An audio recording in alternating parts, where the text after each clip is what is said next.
Hello friends, welcome back to calibre grammar. நம்ம நாளையிலேருந்து பார்த்தீங்கன்னா டென்சஸ்லாம் நம்ம கற்றுக்க போகிறோம். பட் அதுக்கு முன்னாடி நம்ம பேசிக்காக ஒரு விஷயத்தை தெரிஞ்சுக்கணும். என்னது அப்படின்னா, சப்ஜெக்ட்னா என்னது, வேர்ப்னா என்னது, ஆப்ஜெக்ட்னா என்னது அப்படின்றத நம்ம தெரிஞ்சுக்கணும். ஒரு வாக்கியம் நம்ம அமைக்கிறதுக்கு ரொம்ப அடிப்படையாக தேவை என்னது அப்படின்னா, சப்ஜெக்ட் ப்ளஸ் வேர்ப். இதுதான் நமக்கு ரொம்ப முக்கியம். நமக்கு தேவைப்பட்டால் ஒரு ஆப்ஜெக்ட் வந்து நம்ம ஆட் பண்ணிக்கலாம். ஸோ பொதுவாகவே வாக்கியம் அமைக்கிறதுக்கு நம்ம சப்ஜெக்ட், வேர்ப், ஆப்ஜெக்ட் அப்படின்னு சொல்லுவாங்க. இப்போ எதுக்காக நம்ம இதை கற்றுக்கணும் அப்படின்னா, டென்சஸ் பார்த்தீங்கன்னா மொத்தமாக 20 டென்சஸ் இருக்குது. ஆக்டிவ் வாய்ஸில் 12 டென்சஸ், பேசிவ் வாய்ஸில் 8 tenses. So all together 20 tenses இருக்குது. அந்த 20 டென்சஸும் பார்த்தீங்கன்னா சப்ஜெக்டில் தொடங்குது. அந்த டென்சஸ்க்கான ஃபார்முலா பார்த்தீங்கன்னா சப்ஜெக்டில் தொடங்குது, ஆப்ஜெக்டில் முடியுது. ஸோ நடுவில் வேர்ப்ஸ் இருக்குது. அப்போ இந்த சப்ஜெக்ட்னா என்னது, ஓகே, வேர்ப்னா என்னது, ஆப்ஜெக்ட்னா என்னது அப்படின்ற வந்து தெரிஞ்சுக்கணும். ஏன் அப்படின்னா, ஸ்கூலுக்கெலாம் போகும்போது பார்த்தீங்கன்னா நான் ஸ்டூடெண்ட்ஸ்கிட்ட கேட்கும்போது சப்ஜெக்ட்னா என்னது அப்படின்னு கேட்கும்போது அவங்க கொடுக்குற ஆன்சர் என்னது அப்படின்னா, சப்ஜெக்ட்னா சென்டென்ஸில் ஃபஸ்ட்டு வரும். ஸோ அதான் அவங்கள பொறுத்த வரைக்கும் சப்ஜெக்ட்டுக்கான இன்னொரு டெஃபினிஷன் அதான், சப்ஜெக்ட்னா சென்டென்ஸில் ஃபஸ்ட்டு வரும். ஓகே, ஸோ பாருங்கள், அவங்க சொல்கிற ஆன்சர் வந்து 20% தான் கரெக்ட். சொல்கிறதுல உண்மை இருக்குது, ஆனால் 20% தான் கரெக்ட். இப்போ எடுத்துக்காட்டுக்கு ஐ ஃபெல் டவுன். ஸோ இதில் வந்து எது வந்து சப்ஜெக்ட் அப்படின்னு பார்த்தீங்கன்னா, ஐன்றது சப்ஜெக்ட். எங்கே வந்திருக்கு, சென்டென்ஸில் முன்னாடி வந்திருக்கு. அப்போ அவங்க சொல்கிறது கரெக்டு தான் இல்லையா?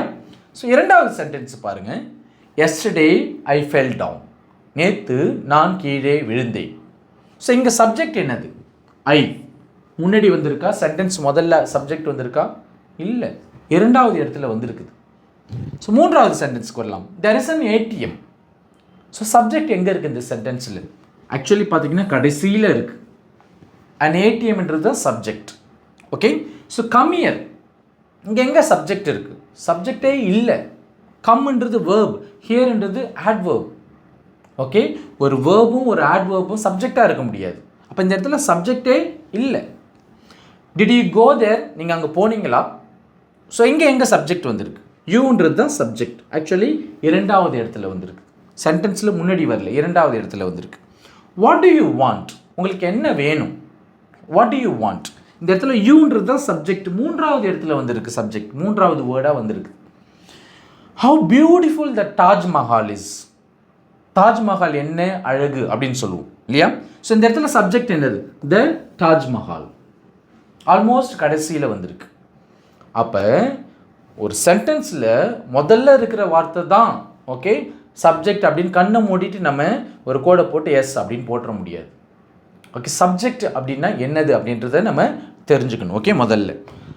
அதுக்கு அடுத்தது ஆப்ஜெக்ட்னா என்னது அப்படின்னு இதே கேள்வியை ஸ்டூடெண்ட்ஸ்கிட்ட கேட்கும்போது அவங்க சொல்கிற பதில் என்னதுன்னா, ஆப்ஜெக்ட்ன்றது சென்டென்ஸில் கடைசியில் வரும். அதுதான் அவங்க கொடுக்குற டெஃபினிஷன். ஒன்ஸ் அகெயின் அதில் வந்து உண்மை இருக்குது, ஆனால் 20% தான் உண்மை இருக்குது. மீதி 80% அவங்க வந்து தப்பான ஒரு டெஃபினிஷன் தான் கொடுப்பாங்க. ஏன்னா கடைசியில் எந்த வார்த்தை இருந்தாலும் அவங்க ஒரு கோடை போட்டு ஓ அப்படின்னு போட்டுருவாங்க. இந்த டெஃபினேஷன் அவங்களோட மனசுக்குள்ளே இருந்துச்சுன்னா. இப்போ பாருங்கள், இங்கே பார்த்தீங்கன்னா ஐ மெட் பிருத்வி, ஐ மெட் பிருத்வி.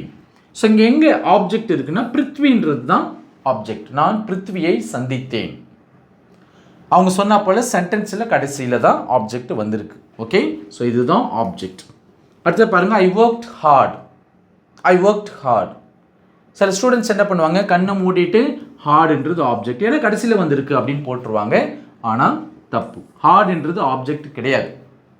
ஓகே, ஹார்ட் அப்படின்றது ஆக்சுவலி என்னது அப்படின்னா, இது ஒரு ஆட்வர்ப். ஒரு ஆட்வர்ப் ஒருபோதும் ஆப்ஜெக்டாக வராது. ஒரு ஆட்வர்ப் ஒருபோதும் ஆப்ஜெக்டாக வராது. அப்படின்னா இந்த சென்டென்ஸில் ஆப்ஜெக்டே கிடையாது. She is poor. ஓகே, அவள் ஏழை, ஏழையாக இருக்கிறாள். ஸோ இதில் எது ஆப்ஜெக்ட்? ஸ்டூடெண்ட்ஸ் பார்த்தீங்கன்னா கண்ணை மூடிட்டு இங்கே ஒரு கோடை போட்டு ஓன்னு போட்டுருவாங்க, ஏன்னா கடைசியில் இருக்குது. புவர் அப்படின்றது ஒரு ஆப்ஜெக்டிவ். ஒரு ஆப்ஜெக்டிவ் எப்பயுமே ஆப்ஜெக்டாக வராது. ஓகே, அப்போ பார்த்தீங்கன்னா இந்த சென்டென்ஸ்லேயும் பார்த்தீங்கன்னா ஆப்ஜெக்டே இல்லை. ஓகே, ஆப்ஜெக்டே கிடையாது. Udit went to school, Udit பள்ளிக்கு சென்றான். ஸோ இந்த சென்டென்ஸில் எது ஆப்ஜெக்ட்? ஓகே, ஸோ ஸ்கூல்ன்றது ஆப்ஜெக்டா? ஓகே, ஸோ ஸ்கூல் அப்படின்றது ஆப்ஜெக்டா பார்த்தீங்கன்னா, it's object of the preposition to, not of the verb went. வென்ட்டுக்கான ஆப்ஜெக்ட் ஸ்கூல் கிடையாது. அது டூன்ற ப்ரெப்போசிஷனுக்கான ஆப்ஜெக்ட். கடைசி சென்டென்ஸுக்கு வாங்க. I came but didn't see him. So இதில் எது ஆப்ஜெக்ட்? ஹிம் அப்படின்னு இருக்கு இல்லையா? ஸோ இங்கே இருக்கு ஆப்ஜெக்ட். அப்போ பார்த்தீங்கன்னா ஒரு சென்டென்ஸில் கடைசி வார்த்தை எல்லாமே ஆப்ஜெக்ட் அப்படின்ற ஒரு டெஃபினேஷன் தவறான டெஃபினேஷன். பொதுவாக ஆப்ஜெக்ட் வந்து ஒரு சென்டென்ஸில் கடைசியில் வரும்ன்றது உண்மை. பொதுவாக அது பொதுவாக ஸ்டேட்மெண்ட்ஸில், ஓகே, பொதுவாகவே ஸ்டேட்மெண்ட்ஸில் வரும். பட் எல்லா ஸ்டேட்மெண்ட்ஸ்லையும் அப்படி வருமானா கிடையாது. சில ஸ்டேட்மெண்ட்ஸில் பார்த்தீங்கன்னா கடைசி வார்த்தை அது ஒரு ஆட்வர்பாக இருக்கலாம், கடைசி வார்த்தை ஒரு காம்ப்ளிமெண்ட், ஒரு ஆட்ஜெக்டிவாக கூட இருக்கலாம். ஆனால் கடைசி வார்த்தை எல்லாமே ஆப்ஜெக்ட் அப்படின்ற ஒரு கன்க்ளூஷனுக்கு நம்ம வந்துடக்கூடாது. அப்படி ஒரு டெஃபினேஷன் ஆப்ஜெக்ட்டுக்கு இருந்துச்சுன்னா அது நம்ம வந்து குழி தோண்டு புதைச்சிடணும். அப்போ ஆப்ஜெக்ட்னா என்னது? ஓகே, ஆப்ஜெக்ட் அப்படின்னா என்னது? Subject, verb, object. சப்ஜெக்ட்ன்றது நம்ம தமிழில் வந்து பார்த்திங்கன்னா எழுவாய் அப்படின்னு சொல்லுவோம். ஏன் அப்படின்னா ஒரு வாக்கியம் எழுவதற்கு காரணமாக இருப்பது தான் எழுவாய். வேர்ப் அப்படின்றத நம்ம வினைச்சொல் அப்படின்னு சொல்லுவோம். ஓகே, வினைச்சொல் அப்படின்னு சொல்லுவோம். வேர்ப்ன்றது ஒரு வினையை குறிக்கும், ஒரு செயலை குறிக்கும், ஒரு ஆக்ஷனை குறிக்கும்.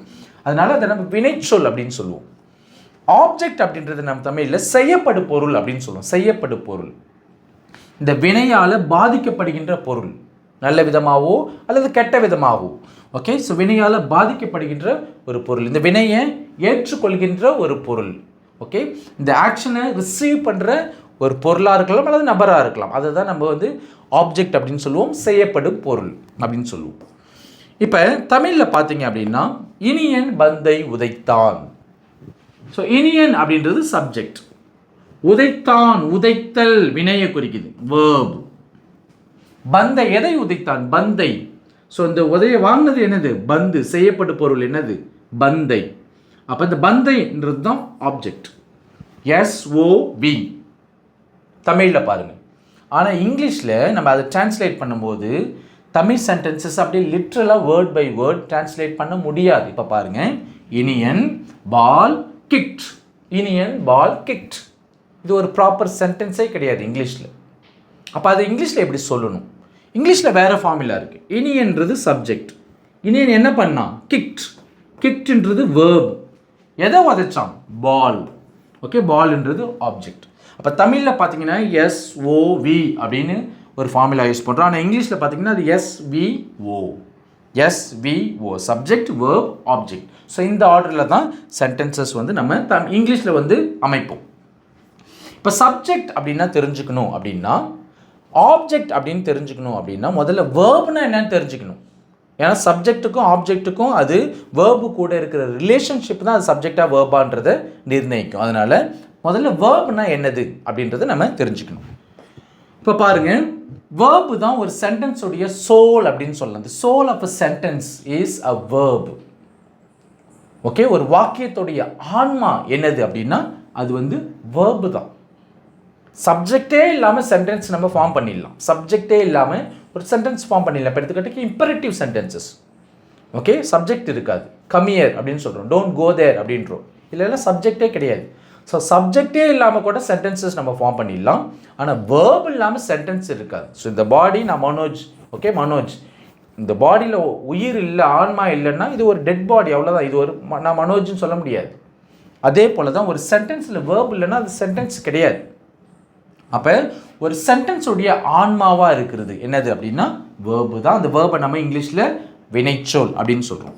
So what is a verb? It is a verb is a word that இண்டிகேட்ஸ்னா குறிக்கும், தட் இண்டிகேட்ஸ் அன் ஆக்ஷன், ஒரு செயலை குறிக்கும், அக்கரன்ஸ் ஒரு நிகழ்வை குறிக்கும், ஸ்டேட் கண்டிஷன் சொல்லுவோம், நிலையை குறிக்கும், எக்ஸ்பீரியன்ஸ் ஒரு அனுபவத்தை குறிக்கும், அல்லது எக்ஸிஸ்டன்ஸ் இருத்தலை குறிக்கும். ஓகே, இப்போ எடுத்துக்காட்டுக்கு இங்கே பாருங்கள், நம்ம ரன் அப்படின்னு சொல்லுவோம்.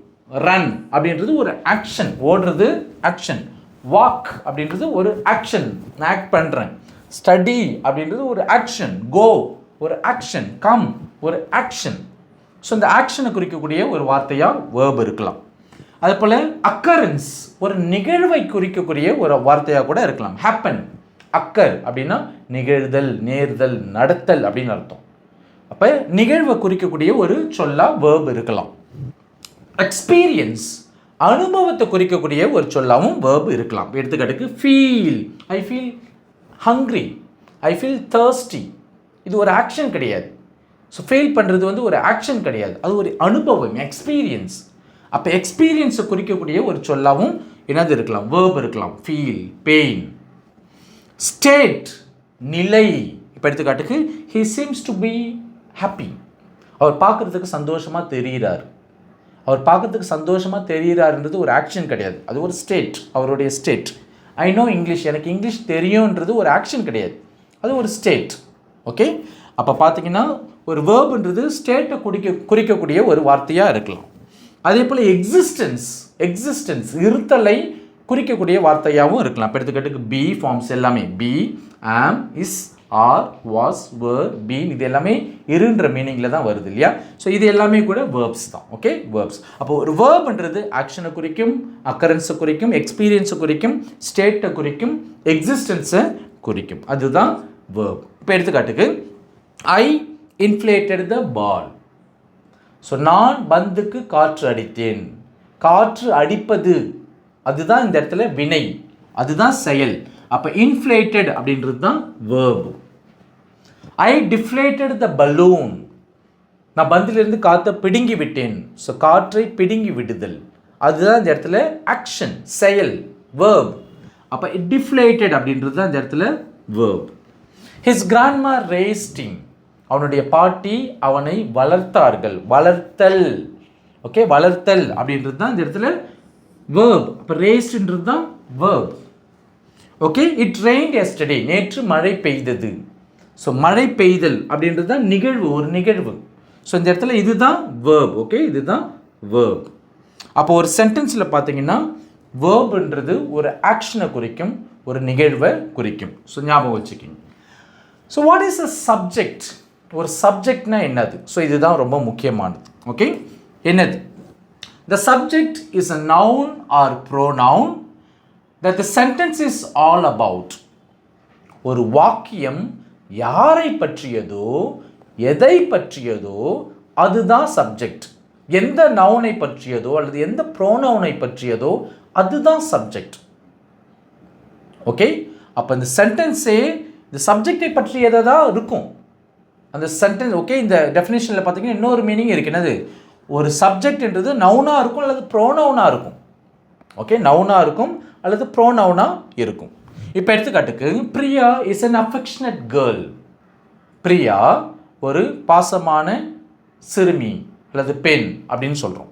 ஓகே, ஸோ இந்த இடத்துல பார்த்தீங்கன்னா நல்லா பாருங்கள், பிரியா இந்த சென்டென்ஸை யாரை பற்றியதுன்னா பிரியா அப்படின்ற ஒரு பெண்ணை பற்றியது, ஒரு பர்சனை பற்றியது. Chennai is a big city. Chennai மிகப்பெரிய ஒரு சிட்டி. இந்த சென்டென்ஸை எதை பற்றியது? சென்னை அப்படின்ற ஒரு பிளேஸை பற்றியது. Water is essential for life. தண்ணீர் வாழ்க்கைக்கு இன்றியமையாதது. ஸோ இந்த சென்டென்ஸ் எதை பற்றியது? வாட்டர் அப்படின்ற ஒரு திங், ஒரு பொருளை பற்றியது. அதுக்கடுத்தது love is the ultimate goal of life. அன்புதான் வாழ்க்கையின் உச்சபட்ச இலக்கு. ஸோ இந்த சென்டென்ஸ் எதை பற்றியது? லவ். ஓகே, அப்படின்ற ஒரு ஐடியா பற்றியது, ஒரு கான்செப்ட் பற்றியது. She is very talented. அவள் திறமையானவள். ஓகே, இந்த சென்டென்ஸ் யாரை பற்றியது? ஷீ அப்படின்ற ஒரு ப்ரோனவுன் பற்றியது.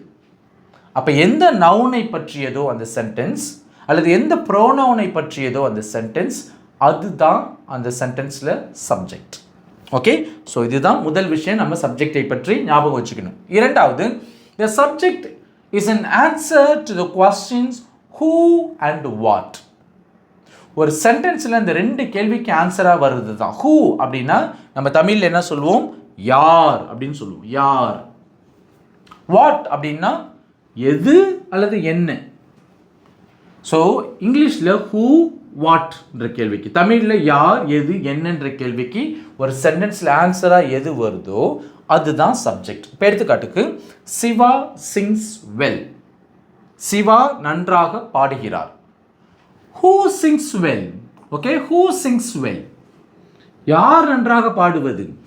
சிவா. ஸோ இதுதான் சப்ஜெக்ட். ஏன்னா யாருன்ற கேள்விக்கு ஆன்சராக வருது, ஹூன்ற கேள்விக்கு ஆன்சராக வருது. Okay, the orange is sour. Okay, the orange is sour. Okay, orange புளிப்பாக இருக்கு. எது புளிப்பாக இருக்கு? எது புளிப்பாக இருக்கு? What is sour? What is sour? எது புளிப்பாக இருக்கு? The orange. அப்போ ஒரு சென்டென்ஸில் ஹூன்ற கேள்விக்கு, வாட்ன்ற கேள்விக்கு, அல்லது யார், எது, என்னன்ற கேள்விக்கு ஆன்சராக வர்றது தான் சப்ஜெக்ட். இதுதான் நீங்கள் சப்ஜெக்டை பற்றி இரண்டாவதாக ஞாபகம் வச்சுக்க வேண்டியது. மூன்றாவதா, the subject may be the doer of the action or the receiver of the action. So பல பேர் உங்களுக்கு இந்த டெஃபினேஷன் கொடுத்துருக்கிறத நீங்கள் கேள்விப்பட்டிருப்பீங்க. அதாவது சப்ஜெக்ட்னா doer of the action, okay, ஆப்ஜெக்ட்னா receiver of the action. But subject எப்பயுமே டூவர் ஆஃப் தி ஆக்ஷனாக இருக்காது, அது ஆக்டிவ் வாய்ஸில் மட்டும்தான். பட் பேசிவ் வாய்ஸில் அது ரிசீவர் ஆஃப் தி ஆக்ஷனாக இருக்கும், பேசிவ் வாய்ஸில். அப்போ சப்ஜெக்ட்ன்றது ஆக்டிவ் வாய்ஸில் டூவர் ஆஃப் தி ஆக்ஷனாக இருக்கும், பேசிவ் வாய்ஸில் ரிசீவர் ஆஃப் தி ஆக்ஷனாக இருக்கும். ஓகே, இப்போ எடுத்துக்காட்டுக்கு இங்கே பாருங்கள், Udit speaks English. So Udit speaks English. Who speaks English? Udit. Subject. இந்த ஆக்ஷனை பண்ணுறது யார்? உதித். இந்த ஆக்ஷனை பண்ணுறது யாருன்னா உதித் தான் பண்ணுறாரு. என்ன டென்ஸ் இது? சரி, என்ன வாய்ஸ்? Active voice. அப்போ இந்த இடத்துல சப்ஜெக்ட் தான் இந்த செயலை செய்கின்ற ஒரு விஷயமா இருக்குது. ஓகே, அப்போ doer of the action in active voice. Prithvi was selected. Prithvi தேர்ந்தெடுக்கப்பட்டார். தேர்ந்தெடுக்கப்பட்டார். ஸோ பிருத்வின்றது சப்ஜெக்ட். தேர்ந்தெடுத்தது பிருத்வியா? பிருத்வி தான் தேர்ந்தெடுத்தாரா? இல்லை, பிருத்வி தேர்ந்தெடுக்கப்பட்டார். ப்ராபப்ளி இன்னொரு கம்பெனி தேர்ந்தெடுத்துச்சு. ஓகே, பிருத்வி தேர்ந்தெடுக்கப்பட்டார். இங்கே பார்த்தீங்கன்னா சப்ஜெக்ட் வந்து பேசிவாக இருக்குது, சப்ஜெக்ட் ஆக்ஷன் பண்ணல, பட் இந்த ஆக்ஷனை ரிசீவ் பண்ணுது. ஓகே, ரிசீவ் பண்ணுது. அப்போ ஆக்டிவ் வாய்ஸ் பேசிவ் வாய்ஸ்னு எதுக்கு வச்சுருக்கிறாங்கன்னா, ஒரு சென்டென்ஸில் சப்ஜெக்ட் அந்த செயலை செஞ்சிச்சுன்னா, சப்ஜெக்ட் ஆக்டிவாக இருந்துச்சுன்னா அதுக்கு பேர் ஆக்டிவ் வாய்ஸ். ஒரு சென்டென்ஸில் சப்ஜெக்ட் பேசிவாக இருக்குது அப்படின்னா அது பேசிவ் வாய்ஸ். அப்போ இந்த சென்டென்ஸில் பாருங்கள், பேசுறது உதித். அப்போ இந்த ஆக்ஷனை செய்கிறது யார்? உதித். உதித் தான் ஆக்டிவாக இருக்கிறார். அப்போ இது ஆக்டிவ் வாய்ஸ். இந்த இடத்துல பிருத்வி வாஸ் செலக்டட். செலக்ட் பண்ணது பிருத்வி கிடையாது, company. Prithvi was selected. Prithvi பேசிவாக தான் இருக்கிறார், அதனால தான் இது பேசிவ் வாய்ஸ். அப்போ ஆக்டிவ் வாய்ஸில் சப்ஜெக்ட்ன்றது டூவர் ஆஃப் தி ஆக்ஷனாக வரும், பேசிவ் வாய்ஸில் சப்ஜெக்ட்ன்றது ரிசீவர் ஆஃப் தி ஆக்ஷனாக வரும். அதுக்கு அடுத்தது நான் ஏற்கனவே சொன்னேன், கவனிங்க, சப்ஜெக்ட் அப்படின்றது நார்மலாக பார்த்தீங்கன்னா வேர்புக்கு முன்னாடி வரும். சப்ஜெக்ட்ன்றது நார்மலாக, ஓகே, நார்மலாக அப்படின்னு ஏன் சொல்கிறேன்னா, it's not always the case. நார்மலாக பார்த்தீங்கன்னா சப்ஜெக்ட்ன்றது வேர்புக்கு முன்னாடி வரும். இப்போ எடுத்துக்காட்டுக்கு, க்ரோஸ் ஆர் பியூட்டிஃபுல். காகங்கள் அழகானவை. காகங்கள் அழகானவை. ஸோ இங்கே வேர்ப் என்னது? ஆர். ஆருக்கு முன்னாடி க்ரோஸ்ன்ற சப்ஜெக்ட் வந்திருக்கு. Children are not malicious. குழந்தைகள் கெட்ட எண்ணம் கொண்டவர்கள் கிடையாது. இங்கே ஆர் அப்படின்றது ஒன்ஸ் அகெயின் வேர்ப், பட் அதுக்கு முன்னாடி சில்ட்ரன் அப்படின்ற ஒரு சப்ஜெக்ட் வந்திருக்கு. we went to school. நாங்கள் பள்ளிக்கு சென்றோம். நாங்கள் பள்ளிக்கு சென்றோம். went அப்படின்றது ஒரு verb, அதுக்கு முன்னாடி weன்ற சப்ஜெக்ட் வந்திருக்கு. அப்போ பொதுவாகவே பார்த்தீங்கன்னா, பொதுவாக அப்படின்னு ஏன் சொல்கிறேன்னு நான் சொல்கிறேன். இங்கே பாருங்கள், பொதுவாக பார்த்தீங்கன்னா இந்த சப்ஜெக்ட்ன்றது வேர்புக்கு முன்னாடி வரும். சப்ஜெக்ட்ன்றது வேர்புக்கு முன்னாடி வரும். ஆனால் it's not always the case அப்படின்னு சொன்ன எடுத்துக்காட்டுக்கு இப்போ நான் சொல்கிறேன்னு வச்சுக்க, இப்படி பாருங்கள், he always comes late. அவன் எப்பொழுதும் தாமதமாகத்தான் வருகிறான், லேட்டாக தான் வர்றான். ஸோ இந்த இடத்துல பாருங்கள், கம்ஸ்ன்றது வேர்ப், பட் வேர்புக்கு முன்னாடி சப்ஜெக்ட் வந்திருக்கா? இல்லை, வேர்புக்கு முன்னாடி இந்த இடத்துல ஒரு ஆட்வெர்ப் வந்திருக்கு. ஸோ இது வந்து ஒரு ஆட்வெர்ப். ஓகே, ஆட்வெர்ப். சப்ஜெக்ட் இங்கே வந்திருக்கு இல்லையா? ஸோ அதனால தான் சொன்னேன், நார்மலாக பார்த்தீங்கன்னா சப்ஜெக்ட் வந்து வேர்புக்கு முன்னாடி வரும், but that's not always the case. So இது ஞாபகம் வச்சுக்கிங்க. அடுத்ததாக பார்த்தீங்கன்னா கடைசியாக சப்ஜெக்டாக நவுன் வரும் அல்லது ப்ரோனவுன்ஸ் வரும்னு சொன்னேன். எந்தெந்த ப்ரோனவுன்ஸ் வந்து சப்ஜெக்டாக வரும் அப்படின்னா, சப்ஜெக்ட் ப்ரோனவுன்ஸ் மட்டும்தான். ஏன்னா ப்ரோனவுன்ஸை எடுத்துக்கிட்டிங்கன்னா சப்ஜெக்ட் ப்ரோனவுன்ஸ் இருக்குது, ஆப்ஜெக்ட் ப்ரோனவுன்ஸ் இருக்குது, ஆட்ஜெக்டிவ் ப்ரோனவுன்ஸ் இருக்குது, பொசசிவ் ப்ரோனவுன்ஸ் இருக்குது. பட் சப்ஜெக்ட் ப்ரோனவுன்ஸ் தான் சப்ஜெக்டாக வரும். என்னென்ன சப்ஜெக்ட் ப்ரோனவுன்ஸ்? ஐ, நான், we, நாங்கள், you, நீ அல்லது நீங்கள், he, அவன், she, அவள், it, அது, they, அவர்கள். இது எல்லாமே சப்ஜெக்ட் ப்ரோனவுன்ஸ். இதெல்லாம் வந்துச்சுன்னா கண்ணை மூடிட்டு நம்ம சப்ஜெக்ட் அப்படின்னு போட்டுடலாம். ஓகே, இதெல்லாம் ஆப்ஜெக்டாக ஒருபோதும் வராது. இதெல்லாம் சப்ஜெக்டாக மட்டும்தான் சென்டென்சஸில் வரும். அதனால தான் இதுக்கு பேரே சப்ஜெக்ட் ப்ரோனவுன்ஸ். ஓகே, இப்போ உங்களுக்கு ஒரு கேள்வி. ஓகே, இப்போ உங்களுக்கு ஒரு கேள்வி. சப்ஜெக்ட்னா என்னது அப்படின்னு சொல்லிட்டேன். இப்போ முதல் கேள்வி என்னதுன்னா, everyday I learn English. So இந்த சென்டென்ஸில் சப்ஜெக்ட் எது அப்படின்றத நீங்கள் கண்டுபிடிச்சி கீழே காமெண்ட் செக்ஷனில் தயவுசெய்து ஆன்சர் பண்ணுங்கள். ஸோ இதுதான் உங்களுக்கான முதல் கேள்வி. ஸோ இரண்டாவது நம்ம கற்றுக்க போகிறது என்னதுன்னா, வாட் இஸ் அன் ஆப்ஜெக்ட்? ஆப்ஜெக்ட்னா என்னது? செய்யப்படும் பொருள்னா என்னது இங்கிலீஷில்?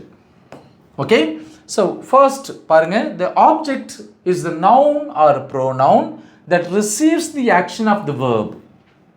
இதில் ரெண்டு விஷயம் நம்ம புரிஞ்சுக்கணும். ஒன்ஸ் அகெயின், ஆப்ஜெக்ட்ன்றது அது ஒரு நவுனாக இருக்கலாம், ப்ரோனவுனாக இருக்கலாம். நான் திரும்ப திரும்ப சொல்கிறேன், ஏன்னா ஒரு சென்டென்ஸில் சப்ஜெக்டாக எது இருக்க முடியும்னா, there are 8 parts of speech. Okay, அதில் பார்த்தீங்கன்னா நவுன், ப்ரோனவுன் மட்டும்தான் ஒரு சென்டென்ஸில் சப்ஜெக்டாகவும் ஆப்ஜெக்டாகவும் இருக்க முடியும். மற்றபடி ஆட்ஜெக்டிவோ அல்லது ஆட்வர்ப்ஸோ அல்லது வேர்ப்ஸோ ப்ரெப்போசிஷன்ஸோ அல்லது கன்ஜங்ஷன்ஸோ அல்லது இன்டர்ஜெக்ஷன்ஸோ ஆப்ஜெக்டாக ஒருபோதும் இருக்காது. சப்ஜெக்ட் அல்லது ப்ரோனவுன்ஸ். சப்ஜெக்டாக இருக்கணும்னா நவுன்ஸ் அல்லது ப்ரோனவுன்ஸ் மட்டும்தான் சப்ஜெக்டாக இருக்கும். ஸோ அது ஒரு விஷயம். ரெண்டாவது, இந்த ஆப்ஜெக்ட்ன்றது என்னதுன்னு பார்த்தீங்கன்னா, இந்த வேர்பை ரிசீவ் பண்ணுற ஒரு நபராகவோ அல்லது ஒரு பொருளாகவோ இருக்கலாம். இப்போ பாருங்கள், இந்த வேர்பை ரிசீவ் பண்ணுற ஒரு விஷயமா இருக்கும். இப்போ எடுத்துக்காட்டுக்கு, she helped me. She helped me, அவள் எனக்கு உதவி செய்தாள். ஹெல்ப் அப்படின்றது வேர்ப். இந்த ஹெல்ப்பை வாங்கினது, ரிசீவ் பண்ணது யார்? மீ. மீன்றது தான் ஆப்ஜெக்ட். ஓகே, அப்போ ஆப்ஜெக்ட்ன்றது இந்த வேர்பை ரிசீவ் பண்ணுற ஒரு எலிமெண்ட்டாக இருக்கும். இப்போ பாருங்கள், ஐ பர்ன்ட் மை டங். நான் நாக்கை சுட்டுக்கிட்டேன். பர்ன்ட்ன்றது தான் வேர்ப். ஸோ இந்த சூடு வாங்கினது என்னது? எது சூடு வாங்குச்சு? இந்த சூடு, இந்த வேர்பை வாங்கினது என்னது? My tongue. மை டங் அப்படின்றது தான் இந்த இடத்துல object. He kicked the ball.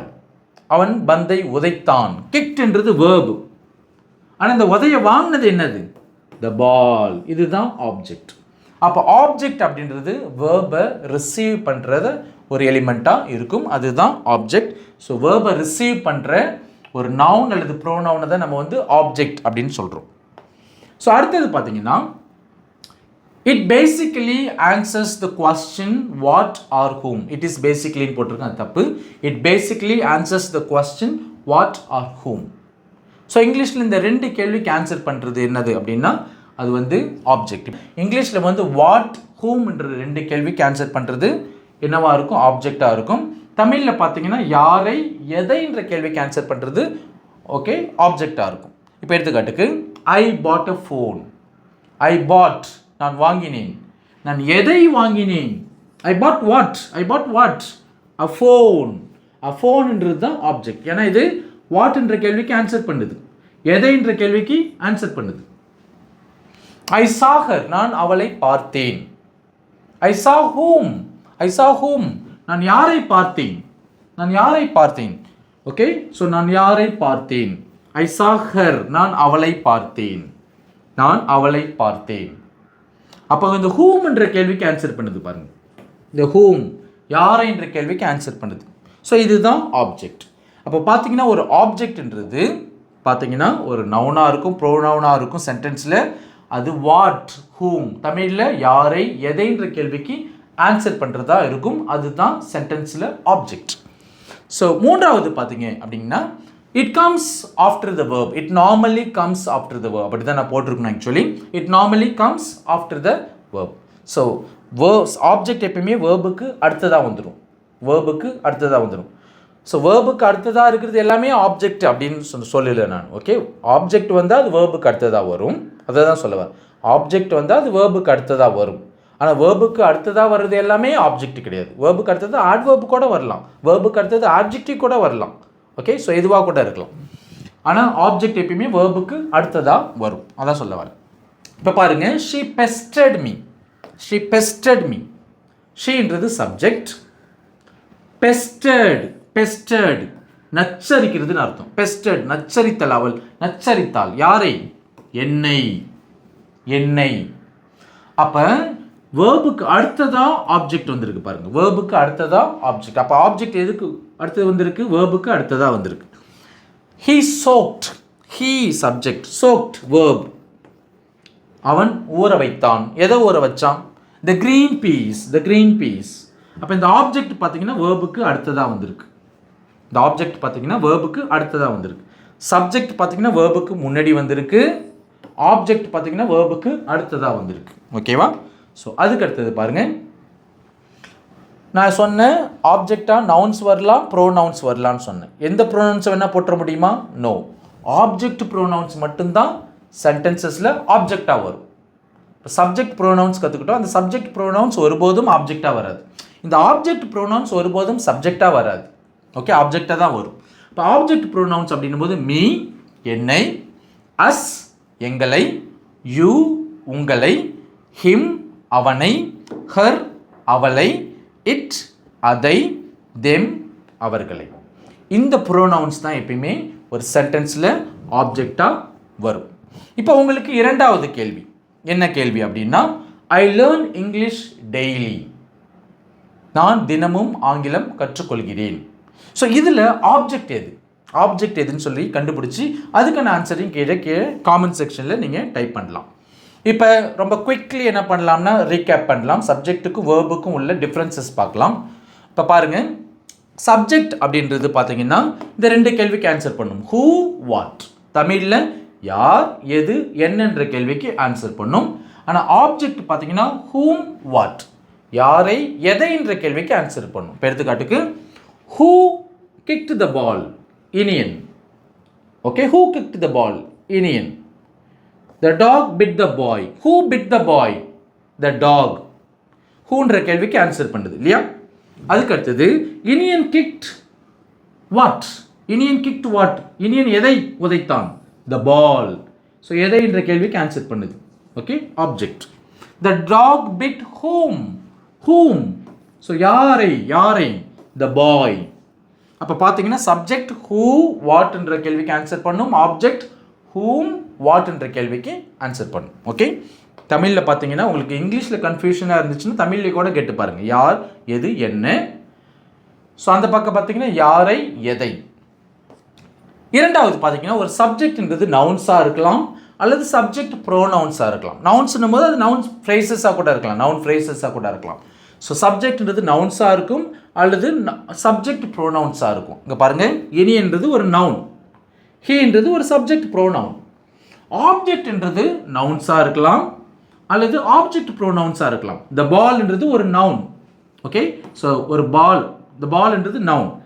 He சா ஹர், அவன் அவளை பார்த்தான். ஹர் அப்படின்றது என்னது?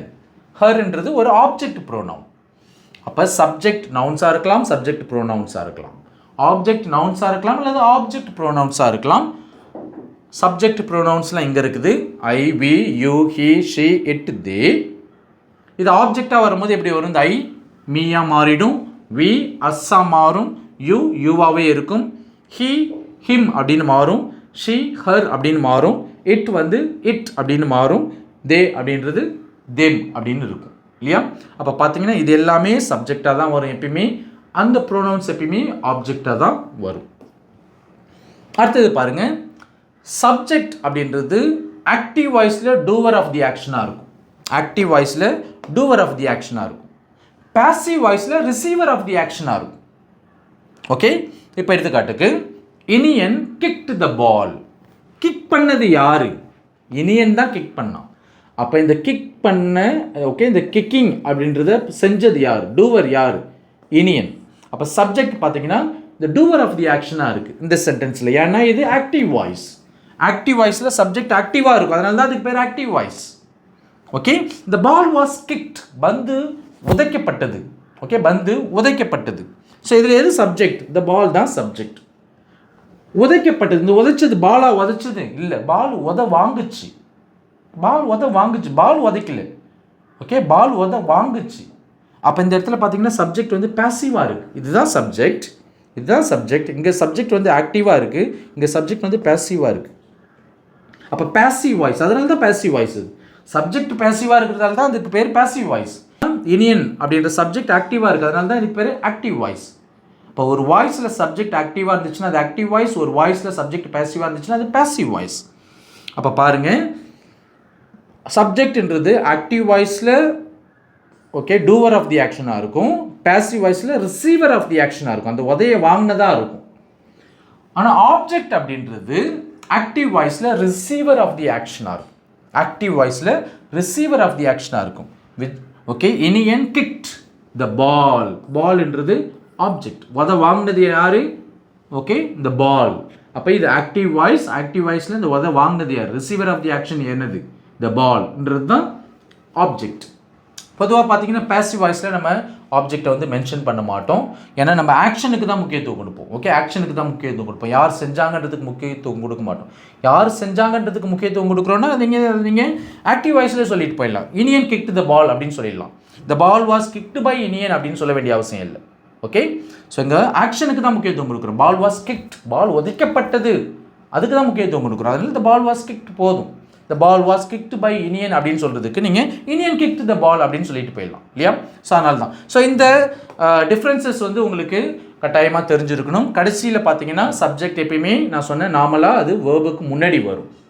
ஓகே சப்ஜெக்ட் எப்பயுமே வேர்புக்கு முன்னாடி வரும், ஆப்ஜெக்ட் எப்பயுமே வேர்புக்கு பின்னாடி வரும். இந்த இடத்துல கிக்ட்ன்றது வேர்ப் அப்படின்னா இனியன்றது சப்ஜெக்ட் வேர்புக்கு முன்னாடி வந்திருக்கு, பால்ன்றது ஆப்ஜெக்ட் ஓகே வேர்புக்கு பின்னாடி வந்திருக்கு. ஸோ இதுதான் சப்ஜெக்ட்டுக்கும் ஆப்ஜெக்ட்டுக்கும் உள்ள டிஃப்ரென்ஸ். இப்போ நான் வாக்கியங்கள்லாம் கொடுத்து சென்டென்சஸ்லாம் கொடுத்து உங்கள்கிட்ட வந்து சப்ஜெக்ட் எது, வேர்ப் எது, ஆப்ஜெக்ட் எதுன்னு சொல்லிட்டு ஐடென்டிஃபை பண்ண சொன்னால் உங்களால் பண்ண முடியும் அப்படின்னு நான் நம்புகிறேன். So that's it with today's lesson. இந்த லெசன் உங்களுக்கு பிடிச்சிருக்கும் அப்படின்னு நம்புகிறேன். பிடிச்சிருந்துச்சு அப்படின்னா இந்த லெசனுக்கு ஒரு தம்ஸ் அப் கொடுங்க, நம்மளுடைய சேனலுக்கு சப்ஸ்கிரைப் பண்ணிக்கிங்க. மீண்டும் நம்ம அடுத்த லெசனில் சந்திக்கலாம். தேங்க்யூ.